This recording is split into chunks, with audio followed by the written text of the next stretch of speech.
അസ്സലാമു അലൈക്കും വറഹ്മത്തുള്ളാ. ഇന്ന് നമുക്ക് പുതിയൊരു കഥ കേട്ടാലോ. നമ്മൾ ലാസ്റ്റ് പറഞ്ഞു നിർത്തിയത് ഏത് നബിയുടെ ആയിരുന്നു? നൂഹ് നബിയുടെ. നൂഹ് നബി രക്ഷപ്പെട്ടത് എങ്ങനെയാ? പ്രളയത്തിന് കപ്പലിൽ കയറി. ഇന്ന് അതിന്റെ കണ്ടിന്യൂവേഷൻ ആണ്.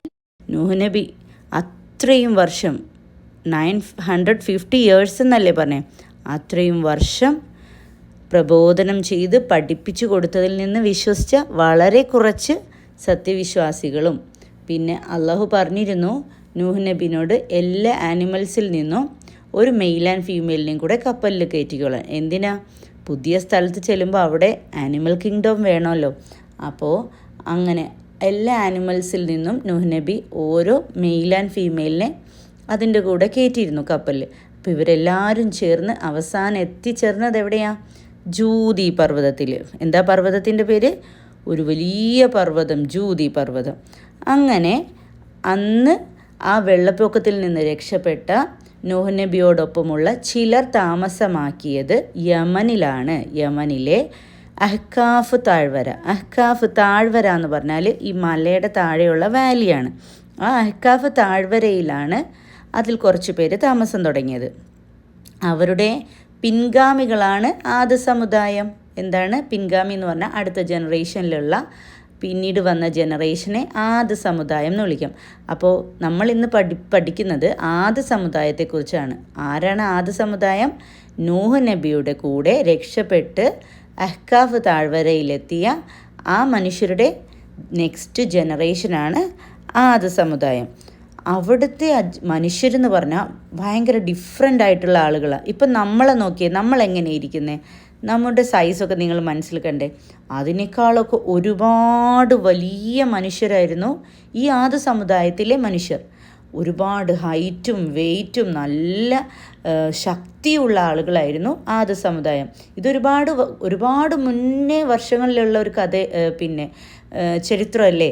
ആ സമയത്ത് കൂടുതൽ വർഷങ്ങൾ ജീവിക്കുന്ന മനുഷ്യരായിരുന്നു. മനുഷ്യർ നമ്മളിൽ നിന്നൊക്കെ വ്യത്യസ്തരായിരുന്നു. ഓക്കെ, അതുകൊണ്ടാണ് അവർ അത്രയും വലുപ്പമുള്ള ആളുകളായത്, അല്ലേ? ശക്തരുമായിരുന്നു. ആ മനുഷ്യരുടെ പ്രത്യേകത എന്താണെന്നറിയോ? അവരുടെ ഈ ശക്തിയും അവരുടെ ഈ വലുപ്പമൊക്കെ കാരണം ഈ മലകളെ തുരന്ന് ആ മലകളുടെ മേളിൽ കോട്ടകളും കൊട്ടാരങ്ങളും ഒക്കെ ഉണ്ടാക്കാനുള്ള പവർ അവർക്കുണ്ടായിരുന്നു. നിങ്ങൾ ആലോചിച്ച് നോക്കണം, അന്നത്തെ സമയത്ത് മെഷീൻസ് ഇല്ല, അല്ലേ? അതിനുവേണ്ട ടൂൾസ് അവൈലബിൾ. പക്ഷെ അവർ ആ കല്ലിനെ കൊത്തിയെടുത്ത് ആ കല്ലിൽ കൊട്ടാരങ്ങൾ ഉണ്ടാക്കാനും കോട്ടകൾ ഉണ്ടാക്കാനും അത്രയും പവർഫുള്ളായിട്ടുള്ള മനുഷ്യരായിരുന്നു അന്ന് പിന്നെ ആദ് സമുദായത്തിലുണ്ടായിരുന്നത്. അവർ വെറുതെ പിന്നെ അവരുടെ ടൈം പോകുന്നതിന് വേണ്ടിയിട്ടും, അല്ലേ, വെറുതെ ഒരു എൻ്റർടൈൻമെൻറ്റിന് വേണ്ടിയിട്ടൊക്കെയാണ് അവരിങ്ങനെ ഈ മലകൾ തുരന്ന് വലിയ വലിയ കൊട്ടാരവും കോട്ടയൊക്കെ ഇങ്ങനെ ഉണ്ടാക്കിക്കൊണ്ടിരുന്നത്. ആവശ്യമുണ്ടായിട്ടല്ലെങ്കിലും അവരങ്ങനെ ചെയ്തുകൊണ്ടിരിക്കും. അങ്ങനെ അവരുടെ ഈ ശക്തി കാരണം അവർ വിചാരിച്ചു ഞങ്ങളെ തോൽപ്പിക്കാൻ ആർക്കും പറ്റില്ല. ഭയങ്കര അഹങ്കാരികളായിരുന്നു. അവരുടെ ചിന്ത അങ്ങനെയാണ്, ഇത്രയും ശക്തിയുള്ള ഞങ്ങളെ തോൽപ്പിക്കാൻ ഒരാൾക്കും കഴിയില്ല. ഭയങ്കര അഹങ്കാരമായിരുന്നു. അതുകൊണ്ട് അങ്ങനെ നൂഹ് നബിക്ക് ശേഷം ഈ ആദ് സമുദായം, അന്ന് ആദ് സമുദായത്തിൽ സത്യവിശ്വാസികളായിരുന്നു. പക്ഷേ കാലം പോകെ ശൈത്താൻ്റെ പണി എന്താ? മനുഷ്യരുടെ പിന്നാലെ നടന്ന് മനുഷ്യന് വേണ്ടാത്ത ചിന്തകൾ കൊടുത്ത് അള്ളാഹുവിനെ മാത്രം വേർഷിപ്പ് ചെയ്യുന്ന ആളുകളിൽ നിന്നും എന്ത് ചെയ്യണം? അള്ളാഹുവിൻ്റെ അല്ലാതെ മറ്റുള്ളതിനോടും പ്രാർത്ഥിക്കുന്ന ആളുകളെ ആക്കി മാറ്റണം. അതാണ് ഷെയ്ത്താൻ്റെ എയിം. ഷെയ്ത്താൻ പിന്നാലെ നടന്ന് ഈ മനുഷ്യരിലും മാറ്റങ്ങൾ ഉണ്ടാക്കാൻ തുടങ്ങി. അങ്ങനെ നൂഹ് നബിക്ക് ശേഷം ആദ്യമായി വിഗ്രഹാരാധന, എന്തോ വിഗ്രഹം, പ്രതിമയെ വെച്ച് പ്രാർത്ഥിക്കുന്ന ആ ഒരു വിഗ്രഹാരാധന തുടങ്ങിയത് ആദ് സമുദായക്കാരാണ്.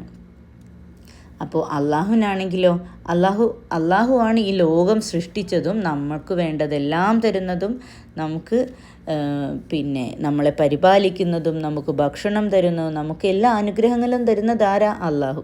അപ്പോൾ അള്ളാഹുവിനോട് പങ്കു ചേർക്കുക എന്ന് പറഞ്ഞാൽ അള്ളാഹുവിന് ഭയങ്കര തീരെ ഇഷ്ടമില്ലാത്തൊരു കാര്യമാണ്, ഭയങ്കര വിഷമമുള്ളൊരു കാര്യം. അപ്പോൾ അള്ളാഹു മനസ്സിലാക്കി ഇനി ഇങ്ങനെ വിട്ടാൽ ശരിയാവില്ല, ഇവരെ പഠിപ്പിക്കണം, അല്ലേ, ഇവർക്ക് പറഞ്ഞു കൊടുക്കണം.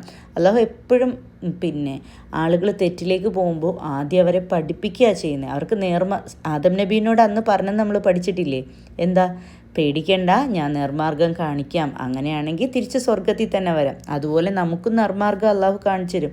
അപ്പോൾ അള്ളാഹു അവരിലേക്ക് ഒരു നബിയെ നിയോഗിച്ചു. ഈ നബിമാർ എന്ന് പറഞ്ഞാൽ ശരിക്കും മനുഷ്യർ തന്നെയാണ്, നമ്മളെപ്പോലെ തന്നെയുള്ള മനുഷ്യരാണ്. അവർക്ക് ഇപ്പോൾ മലക്കുകളെ പോലെ അങ്ങനെയൊന്നുമല്ല, സദാ തന്നെ ഭക്ഷണം കഴിക്കുകയോ ഉറങ്ങുകയും വിവാഹം കഴിക്കുകയോ ഒക്കെ ചെയ്യുന്ന സാധാ മനുഷ്യരാണ് നബിമാർ. അപ്പോൾ ആദ് സമുദായത്തിൽ നിന്ന് തന്നെ അള്ളാഹു ഒരു നബിയെ നിയോഗിച്ചു. ഓക്കെ, ആ നബിയുടെ പേരാണ് ഹൂദ് നബി.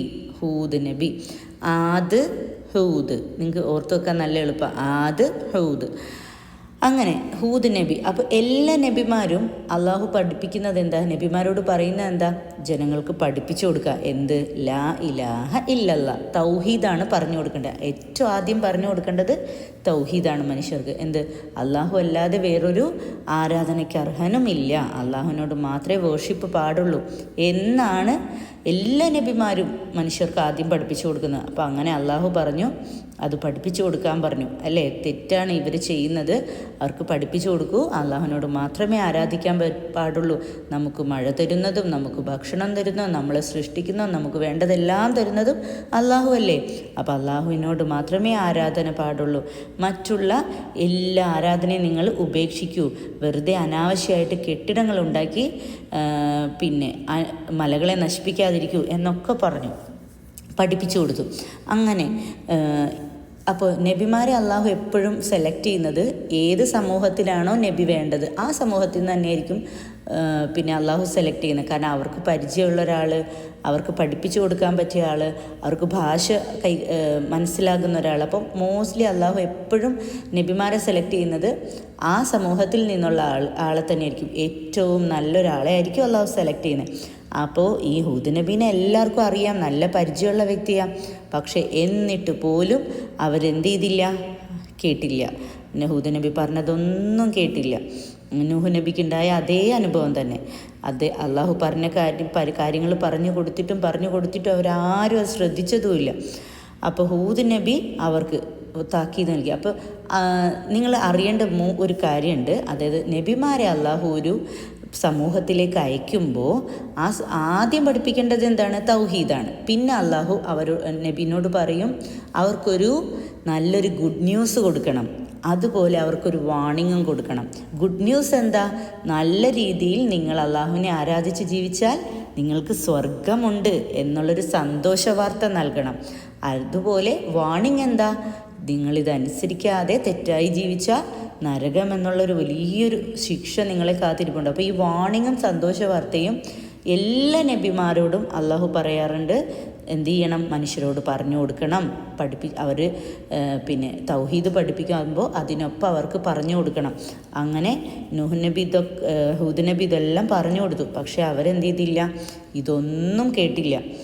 അപ്പോൾ അവസാനം ഹൂദ് നബിക്കും എന്ത് ചെയ്യാൻ തുടങ്ങി? പ്രയാസം വരാൻ തുടങ്ങി. ഹൂദ് നബി പറഞ്ഞു, അള്ളാഹു നിങ്ങളെ ശിക്ഷിക്കുമെന്ന് എനിക്ക് പേടിയുണ്ട്, അതിനേക്കാളും ഭയങ്കരമാണ് പരലോക ശിക്ഷ എന്ന് പറഞ്ഞാൽ. അപ്പോൾ എനിക്കത് ഭയമുണ്ട്, നിങ്ങൾ എന്ത് ചെയ്യണം? അള്ളാഹുവിൽ വിശ്വസിക്കണം എന്നൊക്കെ ഏറ്റവും ഹമ്പിളായിട്ടൊക്കെ പറഞ്ഞു കൊടുത്തു. പക്ഷേ അവർ പറഞ്ഞു, ഹൂദേ, നിന്നെ ഞങ്ങൾ വിശ്വസിക്കില്ല, ഞങ്ങളുടെ വിശ്വാസം എന്ത് ചെയ്യില്ല, ഞങ്ങൾ നിൻ്റെ വാക്കുകൾ കേട്ട് ഉപേക്ഷിക്കില്ല. അങ്ങനെ നീ സത്യവാനാണെങ്കിൽ നീ പറഞ്ഞ ആ ശിക്ഷ ഇങ്ങോട്ട് കൊണ്ടുവാ.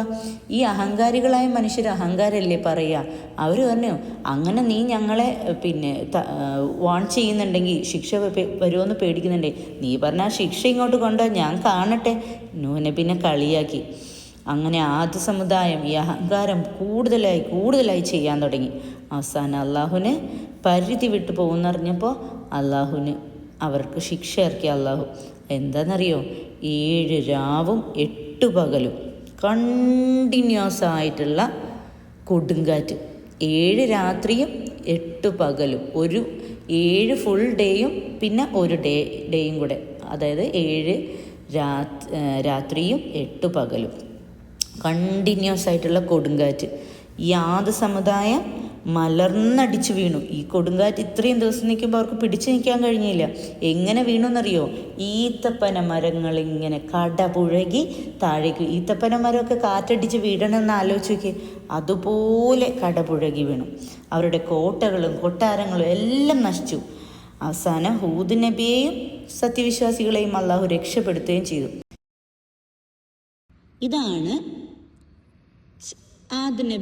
ആദ് സമുദായത്തിൻ്റെ ഹൂദ് നബിയുടെ സ്റ്റോറി. നിങ്ങൾക്ക് മനസ്സിലായെന്നറിയാൻ കുറച്ച് ക്വസ്റ്റ്യൻ ചോദിക്കട്ടെ? ഓക്കേ. ഹൂദ് നബി ജനിച്ച സമുദായത്തിന്റെ പേര് ആദ് സമുദായം. അവരെവിടെയാണ് താമസിച്ചിരുന്നത് അത് പറയോ? യെസ്, അഹ്കാഫ് താഴ്വര. ഈ അഹ്കാഫ് താഴ്വര ഉണ്ടായിരുന്നത് ഏത് കൺട്രിയിലാണെന്നറിയോ? യമനിലാണ് കേട്ടോ, യമനിലാണ്. ഓക്കെ. പിന്നെ അങ്ങനെ ഈ നിരനിരയായി വീണുകിടക്കുന്ന ഈത്തപ്പന മരങ്ങളോട് അള്ളാഹു ഉപമിച്ചത് ആരെയാണ്? ആരാണ് അങ്ങനെ വീണുകിടക്കുന്നതായിട്ട് അള്ളാഹു പറഞ്ഞത്? ഈ ആദ് സമുദായത്തിലെ മനുഷ്യർ. ആദ് സമുദായം നശിക്കപ്പെടാൻ കാരണം എന്താ? അവർ വിശ്വസിക്കാതെ വിഗ്രഹങ്ങളെ ആരാധിക്കാൻ തുടങ്ങി. അള്ളാഹുവിനെ ധിക്കരിച്ചു അല്ലെ? പറഞ്ഞു കൊടുക്കുന്നതൊക്കെ അവർക്ക് ചിലതൊക്കെ മനസ്സിലായാലും അഹങ്കാരം കൊണ്ട് ധിക്കരിക്കുകയും ചെയ്തു. പിന്നെ ആദ്യ സമുദായത്തിന് എന്ത് ശിക്ഷയാണ് ലഭിച്ചത്?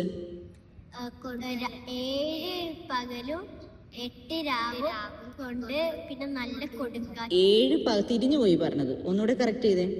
7 രാവും 8 പകലും ഉള്ള കൊടുങ്കാറ്റ്.